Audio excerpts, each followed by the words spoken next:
Perfect. Now I understand the voice, pacing, and style. Let me create a completely new story following the exact same formula, but with entirely different content. Here's the new story. The afternoon sun slanted through the Venetian blinds of my study, casting stripes across the mahogany desk where I'd spent 30 years reviewing legal briefs and contracts. Retirement hadn't suited me the way I'd imagined. 3 months in, and I was still searching for purpose, still reaching for my briefcase on Monday mornings before remembering I had nowhere to go. The house felt too quiet without Linda's voice filling the rooms with her endless stories about the library where she'd worked. She'd been gone a year now, pancreatic cancer, 6 weeks from diagnosis to death. Before I continue with what happened, I want to say that I'm sharing this because someone else might recognize what I almost missed. If this helps even one person, it's worth the discomfort of telling it. Please subscribe to the channel and let me know where you're watching from in the comments. Your support means more than you know. My phone rang just after 3. Private number. I almost didn't answer. Dad? My daughter's voice. Amber. We hadn't spoken since Linda's memorial service, and even that conversation had been brief, strained. She'd left immediately afterward, citing work obligations in Phoenix. Amber. Is something wrong? Wrong? No, Dad, She paused. I heard traffic sounds in the background. I've been thinking about you. All alone in that big house in Scottsdale. It's not right. I set down the book I'd been pretending to read. I'm managing fine. Are you? Really? Her voice took on a softness I hadn't heard in years, not since before she married Derek. Because Ryan and I have been talking. My husband's name is Derek, but she'd called him Ryan. A slip, perhaps. I let it go. We want to come stay with you for a while. Just temporarily. Derek's between contracts, and I can work remotely. We could help you sort through Mom's things. You shouldn't have to do that alone. Amber hadn't offered to help with anything in over a decade. She'd missed Linda's 60th birthday, forgotten our 35th anniversary, when she'd eloped with Derek 5 years ago in Las Vegas. We'd learned about it on Facebook. That's not necessary, Amber. I'm handling things at my own pace. Dad. That tone, the one that used to precede her teenage tantrums. Let us do this. For Mom, she'd want us to be there for you. We can drive up from Phoenix this weekend. I've already arranged everything. Something in her insistence felt rehearsed, as if she'd practiced this conversation. But grief does strange things to families. Maybe she was genuinely trying to reconnect. Maybe I was being unfair, measuring her current actions against years of distance. All right, I heard myself say. This weekend, perfect. We'll be there Saturday morning. Love you, Dad. She hung up before I could respond. I sat holding the phone, staring at the Camelback Mountain visible through my window. Scottsdale spread out below, all red tile roofs and artificial green lawns fighting the desert. Something felt wrong, but I couldn't name it. I should have trusted that instinct. Saturday arrived hot and cloudless, typical September weather for Arizona. Amber's silver Lexus pulled into my circular driveway at 9. Derek emerged first, tall and gym fit, wearing designer sunglasses and a polo shirt that probably cost more than my monthly grocery bill. Amber followed, her auburn hair pulled back in a severe ponytail, carrying an expensive-looking leather weekend bag. Dad. She hugged me briefly, and I caught the scent of perfume I didn't recognize. Sharp, floral, too strong. You look tired. Are you sleeping okay? I looked tired because I was tired, but no worse than any 67-year-old man living alone and grieving his wife. I'm fine, sweetheart. Well, we're here now. Derek, honey, grab the rest of the bags. They had 6 bags for a temporary stay. Derek made 3 trips from the car, muscles straining in a way that seemed performative, show-offy. He gave me a firm handshake and a smile that didn't reach his eyes. Mr. Harrison, good to finally spend some quality time with you. We'd met twice before, at the wedding and at Linda's funeral. Quality time seemed like an odd goal after 5 years of absence, but I said nothing. They settled into the guest suite immediately. Within 2 hours, Amber had reorganized my medicine cabinet. Dad, these prescriptions are all mixed up, and Derek had rearranged my living room furniture for better energy flow. I stood in my own home feeling like a guest, watching them move through my space with unsettling confidence. That first dinner, Amber insisted on cooking. Chicken parmesan, she announced, one of Mom's favorites. Linda had never made chicken parmesan in her life. She'd been a vegetarian, but I didn't correct her. Maybe it was a memory I'd forgotten. Maybe grief was making me irritable and suspicious. The chicken was heavy, rich with cheese and oil. I managed half the portion Amber had served me before pushing my plate away. Not hungry, Dad? She watched me with an intensity that felt invasive. You need to keep your strength up. You've lost weight since the funeral. I had lost weight, 15 pounds. Dr. Stevens had said it was normal for widowers, grief manifesting as appetite loss. I'm fine, Amber. Well, there's plenty for tomorrow. I'll pack it up for your lunch. The first few days passed in a blur of their constant presence. Amber made elaborate breakfasts, eggs, Benedict, Belgian, waffles, steak, and potatoes, portions far too large for someone who'd been eating toast and coffee for months. Derek brought me protein shakes in the afternoon, thick and sweet, insisting I needed more nutrition. They were always there, always asking if I needed anything, always hovering. By Wednesday, I felt genuinely ill. It started with exhaustion so profound I could barely climb the stairs to my bedroom. Then nausea, waves of it that hit without warning. My hands developed a tremor I couldn't control. Thursday morning, I woke with violent stomach cramps and spent an hour in the bathroom, my body rejecting everything. Dad, you look awful. Amber stood in my bedroom doorway, and was that concern in her voice or something else? When did you last see your doctor? I had my physical in July. Everything was normal. That was 2 months ago. You need to go again. Want me to make you an appointment? The room tilted slightly when I tried to sit up. I'll call Dr. Stevens myself. I did call. That afternoon, when Amber and Derek had gone to the grocery store to buy more food, I couldn't eat. Margaret Stevens had been my physician for 20 years. Her practice was in a medical plaza off Scottsdale Road, and she'd guided Linda through her final months with compassion and competence I'd never forget. Her receptionist got me in for Friday morning. Derek insisted on driving me. You're too shaky to be behind the wheel, Mr. Harrison. I wouldn't forgive myself if something happened. I sat in my own passenger seat, feeling like a child, watching familiar Scottsdale streets slide past. Derek made small talk about golf courses and property values, and I barely heard him. Something was very wrong with my body, something that felt worse than simple grief or age. Dr. Stevens took one look at me in the exam room, and her professional smile vanished. Thomas, what's happened? You look like you've aged 10 years since July. I told her everything. The fatigue, the nausea, the tremors, the stomach pains.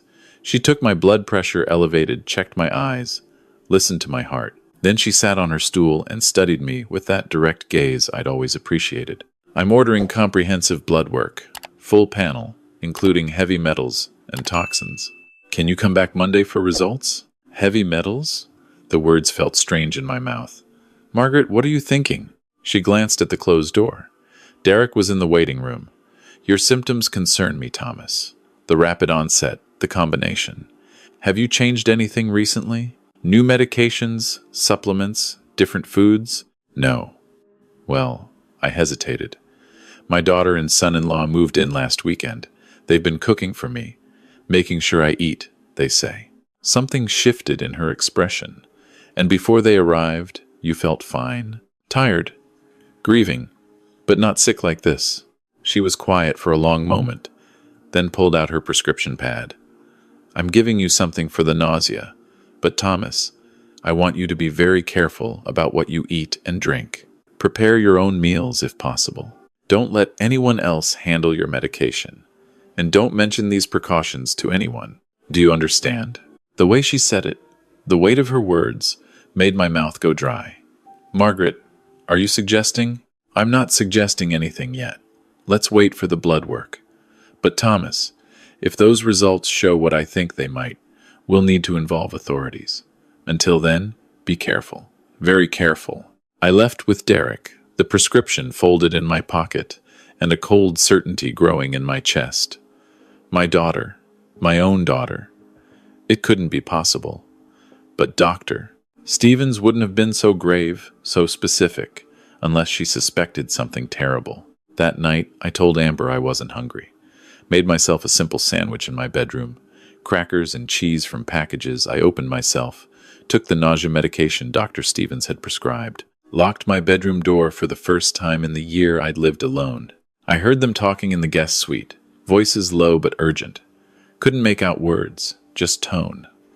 Derek sounded angry. Amber sounded defensive. I lay in the darkness and wondered if I was losing my mind. If grief had made me paranoid. If I was destroying my relationship with my only child over suspicions that might be completely unfounded. Monday took forever to arrive. I'd been careful all weekend, eating only food I prepared, drinking only bottled water I opened myself. The nausea had lessened. The tremors in my hands had almost stopped. I noticed Amber watching me at breakfast, frowning as I ate my self-made toast. Feeling better, Dad? Some. Yes? That's good. But she didn't sound pleased. She sounded frustrated. Dr. Stevens' office called at 1. Could I come in immediately? Yes, I could. I told Amber I was going for a drive, needed air. Took my own car before Derek could offer to drive me. Margaret Stevens' face when she closed her office door told me everything. She sat across from me and opened a file folder with shaking hands. Thomas, your blood work shows elevated levels of thallium. Significantly elevated. This is not accidental exposure. Someone has been poisoning you systematically. The word hung in the air. Poisoning. Like something from a Victorian novel. Not real life. Not my life. Thallium, Dr. Stevens continued, her voice steady but her eyes furious. It's a heavy metal, tasteless, odorless. Historically used in rat poison. Based on your levels and symptoms, I'd estimate you've been ingesting it for about 5 to 7 days. If it had continued, she stopped. Thomas, if it had continued, you'd likely be dead within another week. Amber, Derek, one or both of them, in my home, putting poison in my food. What do I do? First, I'm calling the police. I'm legally required to report this.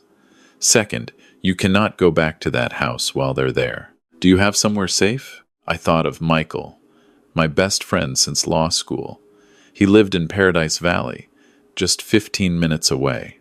We played chess every Thursday, had for 30 years. Solid, dependable Michael, who'd help me scatter Linda's ashes in the desert she'd loved. I'll call Michael. Do it now. I'm calling Scottsdale PD. This is attempted murder, Thomas. They'll need to investigate immediately. My hands shook as I dialed. Michael answered on the second ring. Tom, everything okay? Michael, I need your help. I need somewhere to stay, and I need you not to ask questions yet. Can you come get me? Give me the address. I'm leaving now. Michael arrived at the medical plaza in 12 minutes, his face grave with concern.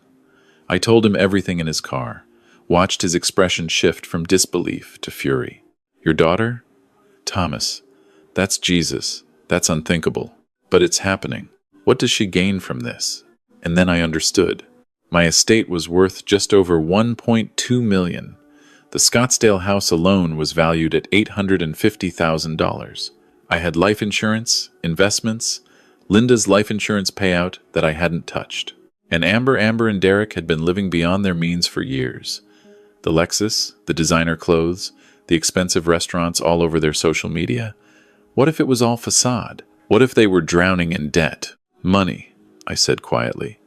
She inherits everything. 2 detectives from Scottsdale PD met us at Michael's house. Detective Sarah Martinez and Detective James Wong, both with that sharp, assessing look that came from years of seeing the worst of humanity.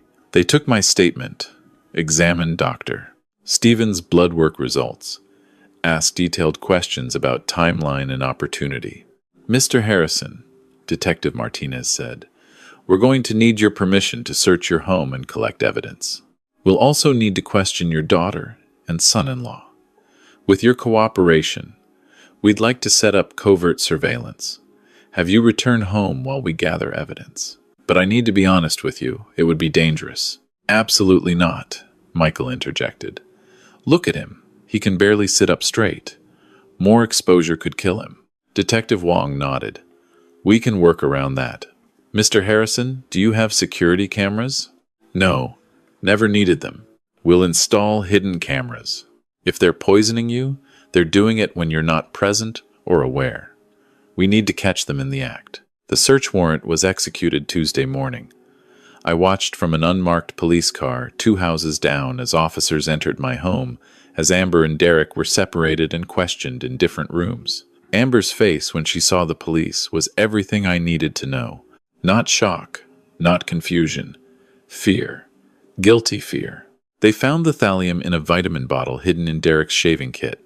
A small glass vial of white powder, enough to kill several people. Found it mixed into my coffee grounds, my protein powder, my multivitamins. Found it in the expensive olive oil they'd been using to cook my meals. Mr. Harrison, Detective Martinez, came to the car around noon. We're arresting your daughter and son-in-law on suspicion of attempted murder. We found evidence of significant financial debt, credit cards, loans, a home in Phoenix on the verge of foreclosure. Your daughter stands to inherit your entire estate. The motive is clear. Amber was led out in handcuffs, and she saw me. Our eyes met across the Arizona sunbright street. For just a moment, I saw the little girl who used to fall asleep on my lap during long car rides, who'd cried in my arms when she didn't make the high school volleyball team. Then her face twisted into something ugly, something I didn't recognize. "You're ruining everything," she screamed.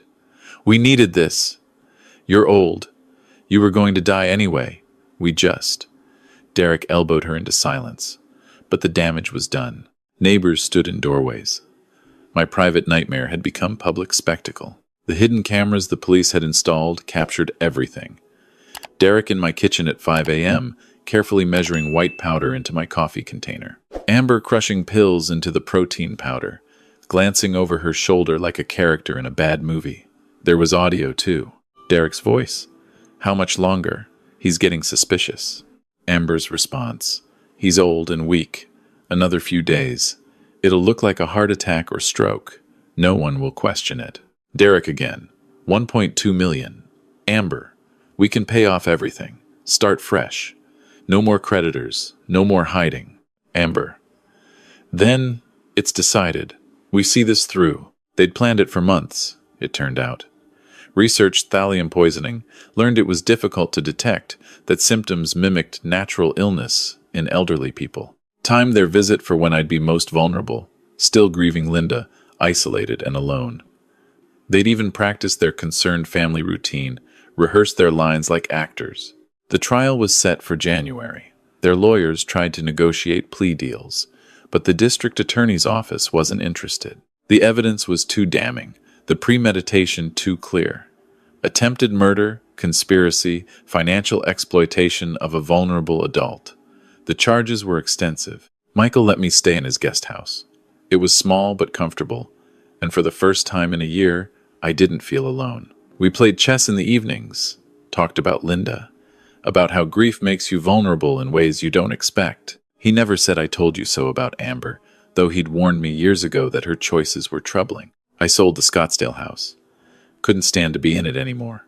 Couldn't walk through rooms where my daughter had calmly measured out my death. Bought a smaller place in Phoenix, closer to Michael, with a view of South Mountain and security cameras covering every entrance. Some mornings, I still feel phantom symptoms. Nausea that isn't really there. Tremors in my hands that Dr. Stevens says are psychological. She recommended therapy. I go twice a week, mostly to have someone to talk to who isn't Michael, who isn't tired of hearing about my daughter's betrayal. Amber sent me a letter from jail. It arrived on a Thursday, the county jail's return address stark on the envelope. Michael brought it to me where I sat on my new patio, watching the sunset paint the desert gold and purple. "You don't have to read it," he said. I held the envelope for a long time. Part of me wanted to open it, wanted to find some explanation that would make sense of everything. Some expression of remorse that would let me remember the daughter I'd loved, not the woman who'd tried to murder me for money. But I knew there would be no such explanation. There would only be justifications, excuses, maybe blame shifted onto Derek or her financial situation, or even me, for having money she thought she deserved. I walked to my new fireplace gas, not wood, easier to maintain, and set the envelope on the mantel.